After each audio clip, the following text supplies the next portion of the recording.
Hi guys, welcome to my channel. My name is Rain and yeah, I hope you like it here. So in today's episode, I want to have a nice chill sit down chit chat with you guys. And how did I get to this idea is I saw this video on TikTok a while back about our 20s being the panic years, and I could not agree more. I feel like guys, our 20s are so crazy. Like, it's so crazy how everyone expects us to just be able to do everything. Like, it's like you go from high school and then you get to varsity, and from there on everyone expects you to know what happens after that. Like, from varsity you must get a job, you must get a car, you must have a husband, you must have kids, you must basically have everything planned out. And nowadays it's even worse because everyone expects you to be a millionaire because people are millionaires at the age of 26. Why are you still a certain year in your 30s? Like,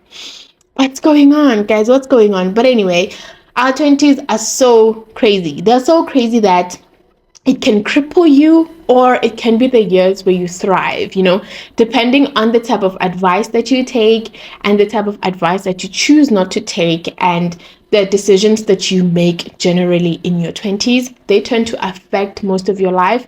Although, unless it's something that you can't reverse, that you can't undo, that you can't do better, then sure. But otherwise, some of the things that we do in our 20s, we don't have to take them into our 30s. Okay, so these are the things that I believe I learned a little bit late in my 20s, because had I learned most of these things in my early 20s, things would be a whole lot better for me. Okay, so I'm going to be looking at my phone just to recap some of the things that I want to talk about.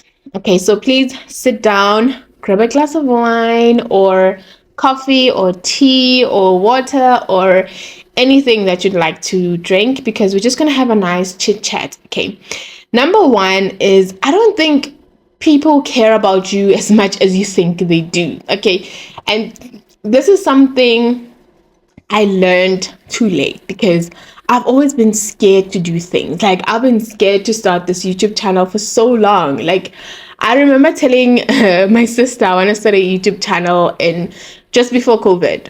Okay, COVID hit, everything happened, and here I am still with no YouTube channel. And I told my other friend, and I'm sure wherever he is just like, ugh, you've been talking about this for so long, I'm sure you're never going to do it. But the sole reason was that I cared too much about what other people thought of me. Like, what would they think if they saw this channel? Like, what would they think? And the same thing goes for my fitness journey. It's always, what will other people think if they see me jogging? They will know I'm trying to lose weight. Now, what happens if I don't lose weight? They will know that I'm failing at it. It's one of those things, and people don't care. Like, they don't care about you as much as you think. They have their own lives to think of, and there's a lot going on in life, guys. People don't care about you as much as you think they do. So if you want to do something, just do it. Okay, people don't care. They don't care as much as you think they do. Okay, number two. Okay, this one is, take as many risks as you can. Like, I think, especially in our early 20s, okay, we choose careers based on which one is the safest, which one we can get jobs. So from an early age, we are kind of taught that you need to pick this career. It might work best for you. You might get a job. So basically, we are being kind of conditioned to only pick the things that have the lowest risk and the highest chances of success. We don't take as many risks as we should. And in all honesty, I think this is a very bad thing to approach life, because there's nothing that's certain in life. Absolutely nothing is certain. I don't know what's going to happen to me in 10 minutes from now. Am I going to finish this video even if I'm just going to drop dead while we're talking?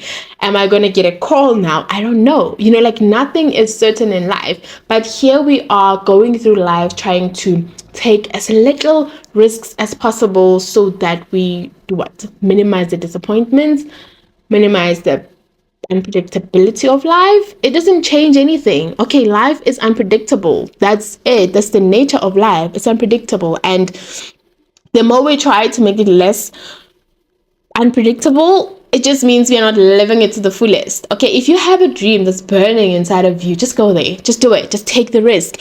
What's the worst that could happen? If you want to move to Cape Town, move to Cape Town. What's the worst that could happen? You want to go to America, go to America. What's the worst that could happen? You know, like, it's just one of those things. Do it. If you're thinking of it, do it. Take as many risks as you can. The only thing that you'll ever regret in life is the things that you didn't do, is the opportunities that you couldn't take because you were too scared of what will other people do, like what will other people say. And no, this is too risky. Everything in life is risky, guys. Driving a car is risky, but everybody's willing to take that risk. Why? I still don't know, but just think of it in that way. Okay, like, life is risky. That's just how it is. That's just how life is, you know. And because of the way life is, it just feels like sometimes we all want to do things that look socially acceptable, and some of the things are socially acceptable, but are they really things that we resonate with? No. Okay, so take that risk. Take that risk. Sometimes taking a risk opens up a door to things that other people didn't even know they could achieve. So please take risks, as many risks as you can. I believe in your 20s, that's the year where you can take risks and still have enough time to recover from it. You know, you wouldn't be taking risks in your 50s because you're thinking, shit, I'm approaching retirement. I don't think I have the time to recover from this risk if I take it. But in your 20s, you can recover. Trust me. Okay. Now, another thing about our generation now is that most of the things that we do are heavily influenced by social media. Okay, this takes me to my third lesson. That is, don't let social media dictate the rules of engagement in any of your relationships. Okay, whether it's romantic relationship, whether it's your family, whether it's your friends, whether it's your colleagues, do not let social media dictate your rules of engagement. Because here's the thing. Everyone on social media is giving advice based on their own experiences, right? Like, even me, like, if you come to someone and they tell you that, no, I don't want this, I don't want that, or maybe in their relationship, their romantic relationship, right? The partner, they don't call each other that often. This is my personal experience, by the way. They don't call each other that much. So when I come to meet friend A, right? We meet up, we chill, we spend the weekend together. In that time, my boyfriend calls me. Like, my boyfriend calls me a lot, right? So the person keeps calling you and they keep calling you, and it's normal. Like, to me, it's normal. It's really normal for him to call me. I'm like, hi babe, how are you? I'm good and you, I'm great. Okay, chap. He calls again, hi love, how are you? I'm good and you, I'm so great. He's not calling for anything specific. He's not calling to check if I died. He's not calling because there's an emergency. No, he's just calling because we call each other that often, right? And then friend A finds it a bit weird. He's like, Tia, why is he calling you so much? He knows you're out with the girls. And I'm like, you know, to me, it didn't click as him calling me too much. But now, does it mean that now I have to allow my friends to tell me what the rules of engagement should be in our relationship? No.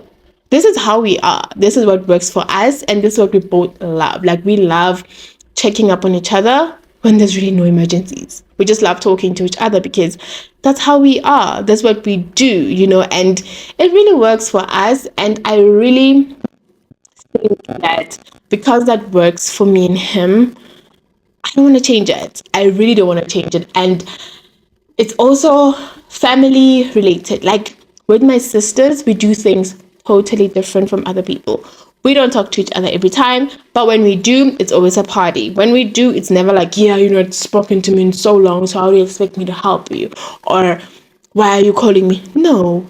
The rules of engagement in all your relationships should only be made by the two people in that relationship, not social media. Don't let social media make you think that all relationships have these extravagant events, or they get all these extravagant gifts from their boyfriends and okay. Unless you subscribe to that, don't get me wrong.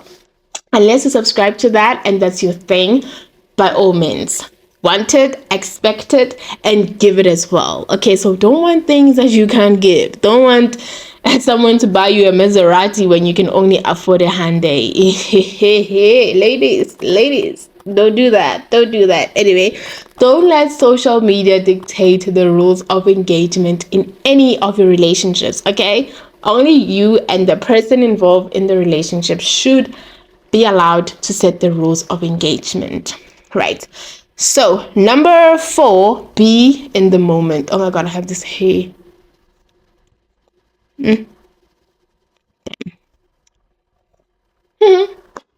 Anyway, number 4, be in the moment. I think in this fast-paced life with social media, content creation, it's so easy to get into the thing of just taking pictures, and the picture becomes the memory and the moment instead of you actually being in the moment and trying to speak to your friends and trying to just have a proper friend to friend moment, instead of constantly being on our phones and all that. So just learn to be conscious about being in the moment, because nowadays it requires more effort to be in the moment than anything else. And don't do things just to get it out of the way. Like if you go out with your friends for dinner, be there, be in the moment, do that thing. If you are doing like small things, even if it's just going on a walk with a friend, be in the moment, like just be in the moment, learn to enjoy the small things in life. If it's just making your breakfast, learn to enjoy that. I love these videos on YouTube where people talk about romanticizing their lives. I think the simplest way of putting it is just romanticize your life. See your life as this best thing that you could ever do, because it is. This is the only life that you'll ever have. So if you learn to just make sure that you enjoy it to the fullest, you've won. Like, you've won. If every moment in your life is just enjoyable, you've won. And I'm not saying that don't go through bad patches where you just don't feel so good and all that. No, feel that as well. Be in that moment, be in those feelings as well, feel those emotions. Once that is done, put it away and continue with life. Okay, that's just how life should be. We shouldn't be just rushing through the emotions, just rushing through everything, just rushing. Just don't rush. You still have like your whole life ahead of you. Enjoy each and every moment. Let's not be strayed by everything else. Okay, be in the moment, be with your friends, be with your family, make them feel appreciated, make them feel loved, and all the good stuff. Okay, number 5, set boundaries. I have a video on setting boundaries. So if you don't know how to set boundaries, or you don't know what actually is a boundary or what it looks like, please check that video. I'll have it linked up in the description down below. So yes, set boundaries, because I've learned that in our 20s, maybe we come from like being teens, we're still young. We didn't really understand what boundaries are. And most of the things that we did were basically things that we took from our parents. We're not necessarily our own person yet. We don't know what we want yet. So when we get to our 20s, especially the late 20s, you kind of know who you are. You know what you want and what you don't want. So in that phase in your life, you start seeing how a lot of people are just stepping over your boundaries, how a lot of people are just not doing the things that you want. So this is a time where you should be setting boundaries. You should be telling people what you want and what you don't want, how you want it done and how you don't want it done. And also remember to tell them how you can be of help to them in that situation as well. So set boundaries, okay? If a situation makes you feel stressed, set a boundary. If a situation inconveniences you, set a boundary. If the situation becomes an emergency to you because the person could not plan, set a boundary. Okay? Set boundaries, guys. Learn to set boundaries at a very, very early stage. And then take your health seriously. Okay. That's one. I wouldn't say it's something that I learned later on in life, because I actually started exercising like very early on. I was like 21.